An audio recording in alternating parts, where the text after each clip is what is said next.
नमस्कार, मी शाल्मली. आशा करते की तुम्ही सर्वजण ठीक असाल. आजचा विषय भारतातील शेती आहे. चला, भारतातील कृषी क्षेत्रावर एक नजर टाकूया. आपल्याला सर्वांना माहीत आहे का की भारताचा 1/3 भाग शेतीवर अवलंबून आहे? तर भारतासारख्या देशात जिथे 5,55,000 गावे आहेत,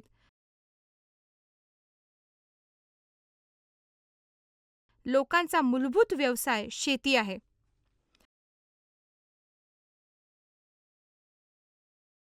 70% लोक त्यांच्या उपजीविकेसाठी शेतीवर अवलंबून आहेत.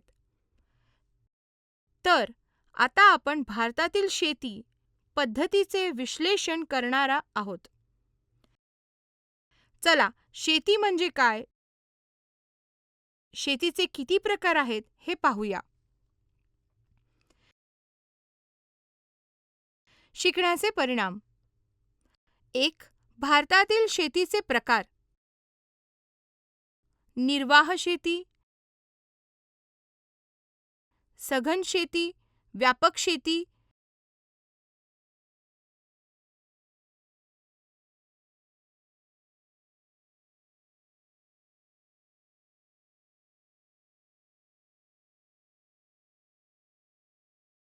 व्यावसायिक शेती,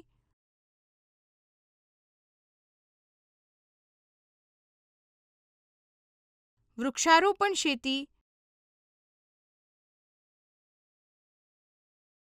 आणि मिश्र शेती. 2. पीक हंगाम.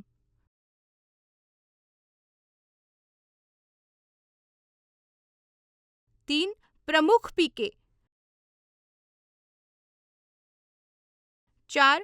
अन्न पिके आणि अन्नेतर पिके. 5. कोरडवाहू शेती. 6. हरित क्रांतीचे परिणाम. 7. खतांची समस्या. 8. शेतीचे महत्त्व. आणि 9. शेती उत्पादनांमध्ये परदेशी व्यापार.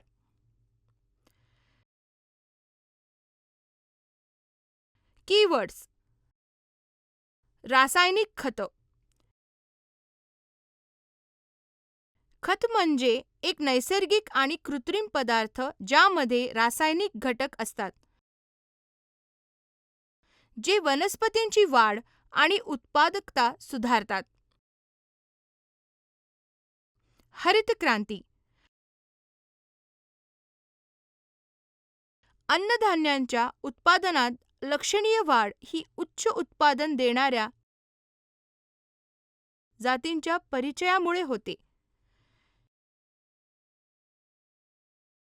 सेंद्रिय पदार्थ. वनस्पतीजन्य पदार्थ, अन्न प्रक्रिया कचरा, बागेतील कचरा, स्वयंपाकघरातील कचरा आणि इतर सेंद्रिय कचरा कंपोस्ट करता येतो.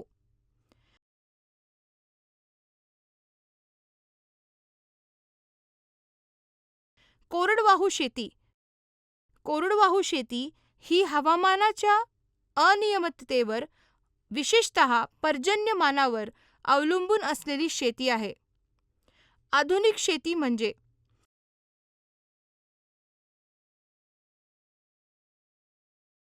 आधुनिक शेती म्हणजे शेती उत्पादन वाढवण्यासाठी आधुनिक तंत्रज्ञान, तंत्रे आणि विज्ञानाचा वापर.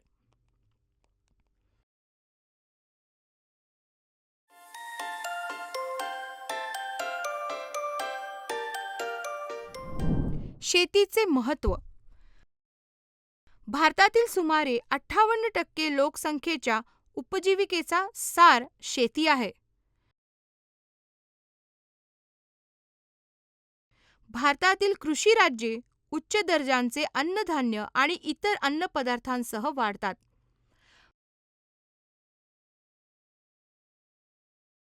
भारताचा किराणा आणि अन्न बाजार हा जागतिक स्तरावर 6वा सर्वात मोठा आहे, ज्यामध्ये 70% विक्री होते. अन्नाचे उत्पादन आणि वापराचे स्वरूप बदलत आहे. काही वर्षांपासून भारतात लोकसंख्येमध्ये वाढ, उत्पादन वाढ, ग्रामीण शहरी स्थलांतर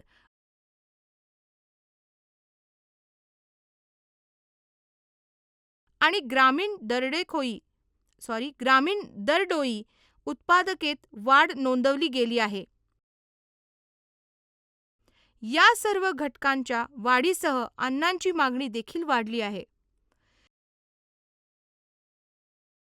कमी किमतीत धान्य खरेदी करण्याचा प्रयत्न करणाऱ्या व्यापाऱ्यांपासून शेतकऱ्यांचे संरक्षण करण्याची गरज आहे.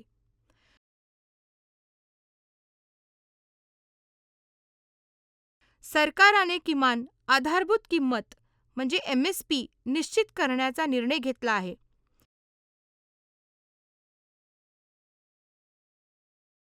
MSP मुळे शेतकऱ्यांना त्यांचे धान्य स्वस्त दरात व्यापाऱ्यांना विकण्यास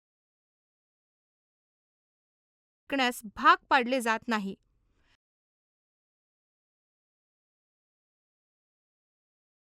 शेतकऱ्यांकडून अन्नधान्य खरेदी करण्यासाठी आणि साठवण्यासाठी सरकारने भारतीय अन्न महामंडळ FCI ची स्थापना केली आहे आणि रेशन दुकानांना आणि इतर सरकारी योजनांना धान्य पुरवले जाते.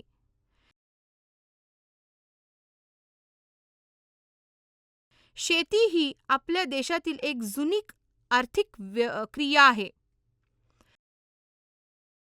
गेल्या काही वर्षात भौतिक वातावरणाची वैशिष्ट्ये, तांत्रिक आणि सामाजिक सांस्कृतिक पद्धतीनुसार लागवडीच्या पद्धतींमध्ये लक्षणीय बदल झाले आहेत.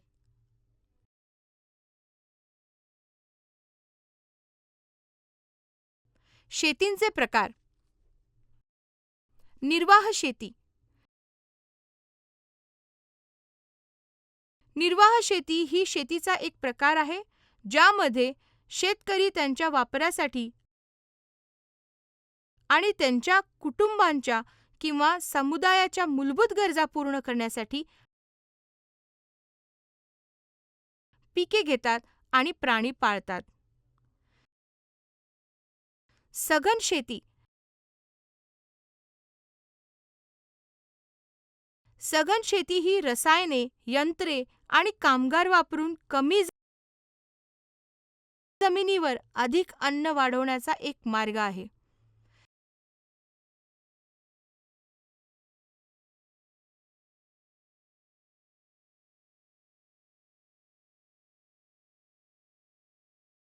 व्यावसायिक शेती.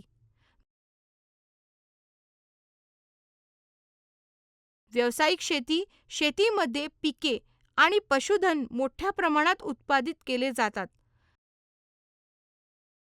आणि यंत्रसामग्री, सिंचन पद्धती, रासायनिक खते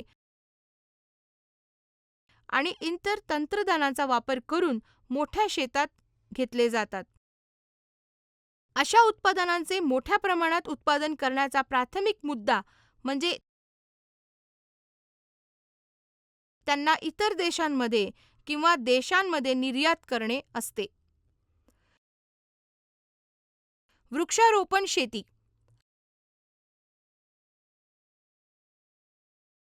भारतातील वृक्षारोपण पिके सामान्यतः मोठ्या इस्टेटमध्ये घेतली जातात आणि सामान्यतः एकल शेती असतात.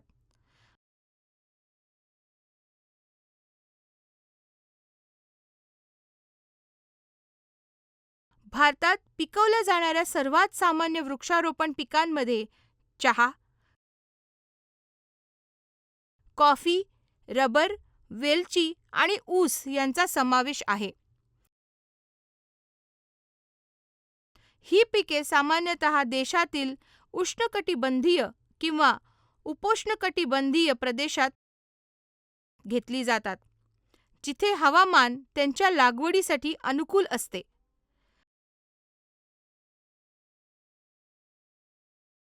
लागवड पिके ही उच्च मूल्य असलेली व्यावसायिक पिके आहेत. त्यांचे आर्थिक महत्त्व जास्ती आहे. मिश्र शेती.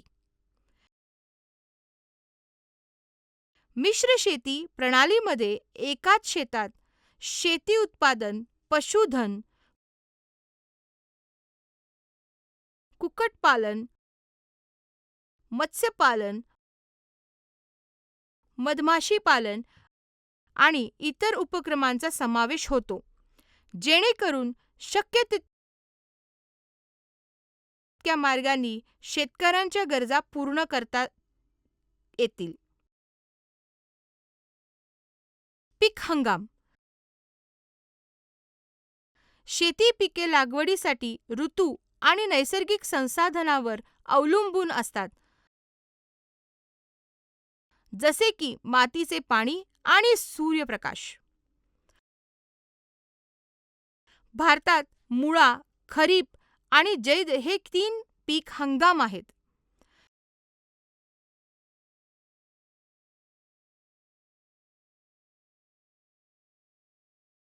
रब्बी पिके ऑक्टोबर ते डिसेंबर या काळात हिवाळ्यात पेरली जातात आणि एप्रिल ते जून या काळात उन्हाळ्यात कापणी केली जाते.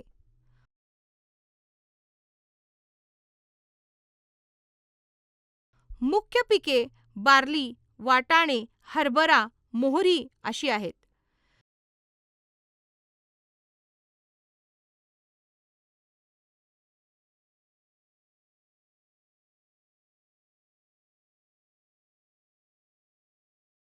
देशांच्या विविध भागात पावसाळ्याच्या प्रारंभासह खरीप पिके घेतली जातात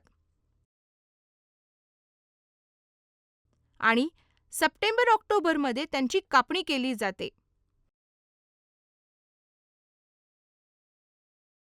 या हंगामात घेतले जाणारे मुख्य पिके म्हणजे भात, मका, ज्वारी, बाजरी, हरभरा, हिरवे मूग, उडीद, कापूस आणि भुईमूग आहेत.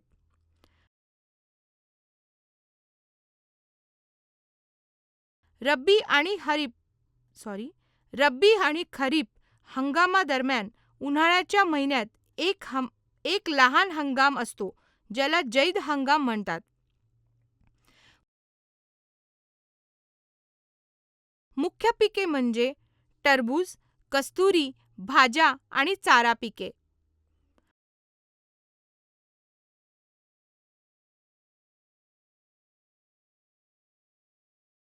प्रमुख पिके.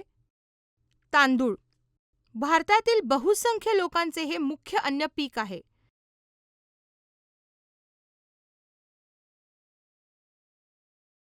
गहू हे जगातील दुसऱ्या क्रमांकाचे महत्त्वाचे धान्य पीक आहे.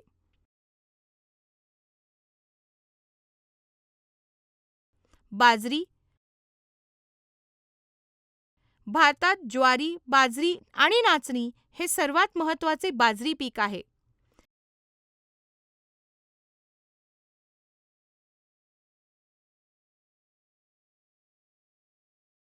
मका हे असे पीक आहे जे अन्न आणि चारा दोन्हीसाठी वापरले जाते.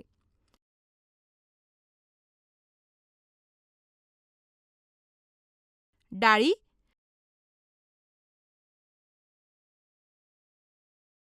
भारतात हा जगातील सर्वात मोठा डाळी उत्पादक आणि ग्राहक आहे.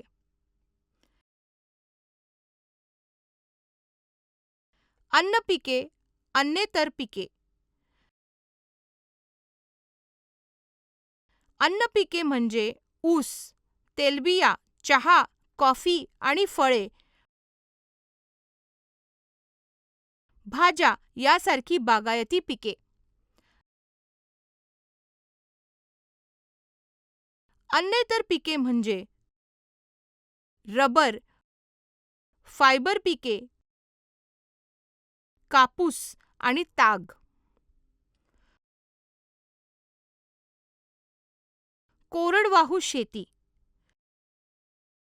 भारतातील 45% जमीन कोरडवाहू आहे, जी केवळ पावसावर अवलंबून आहे. भारतात जवळजवळ 80% मका, 90% बाजरी, अंदाजे 95% डाळी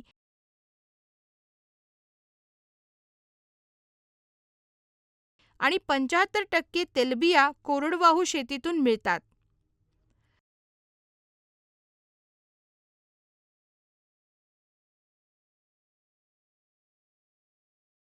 हरित क्रांतीचे परिणाम. अन्न उत्पादन लक्षणीय वाढ, विशेषतः गहू आणि तांदळाच्या उत्पादनात, ज्यामुळे अन्न सुरक्षा सुधारण्यास आणि उपासमार कमी करण्यास मदत झाली. या चळवळीमुळे भारतातील शेतकऱ्यांचे उत्पन्न वाढण्यास आणि त्यांचे राहणीमान सुधारण्यास मदत झाली. हरित क्रांतीमुळे भारतीय अर्थव्यवस्थेला चालना मिळाली. कृषी उत्पादनात वाढ झाल्याने आर्थिक वाढीस हातभार लागला.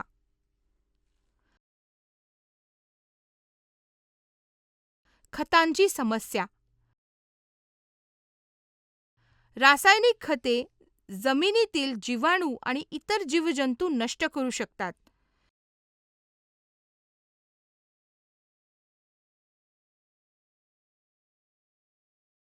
याचा अर्थ असा की काही वेळा वारंवार वापरल्यानंतर माती कमी सुपीक होईल.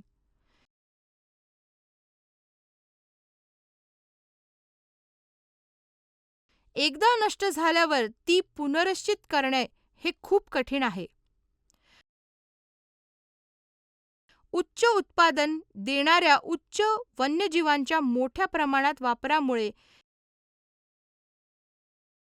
इतर प्रदेशांमध्येही असाच प्रकारे पर्यावरणीय असंतुलन निर्माण होत आहे. दुष्परिणामांवर मात करण्यासाठी भारतातील शेतकऱ्यांनी सेंद्रिय शेतीसारख्या विविध शेती पद्धतीचा अवलंब करणे आवश्यक आहे. शेती उत्पादनांमध्ये परकीय व्यापार. भारताने विविध विशेष कृषी आणि संबंधित उत्पादनांमध्ये निर्यात स्पर्धात्मकता विकसित केली आहे, ज्यामुळे जो जगातील 9वा सर्वात मोठा निर्यातदार बनला आहे. आघाडीच्या निर्यातीत भाज्या, फळे, साखर आणि गूळ यांचा समावेश आहे.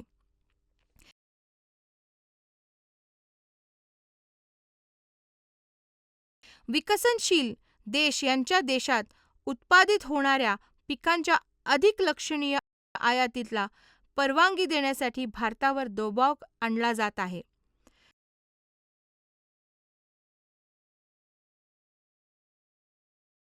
काही वर्षात शेतकऱ्यांना निर्यातीतून फायदा होऊ शकतो.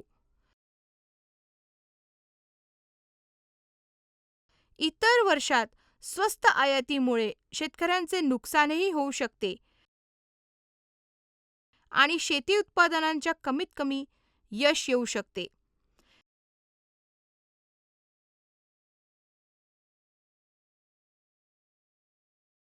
सरकारने शेती उत्पादनाच्या व्यापाराला परवानगी देताना खूप काळजी घ्यावी लागेल.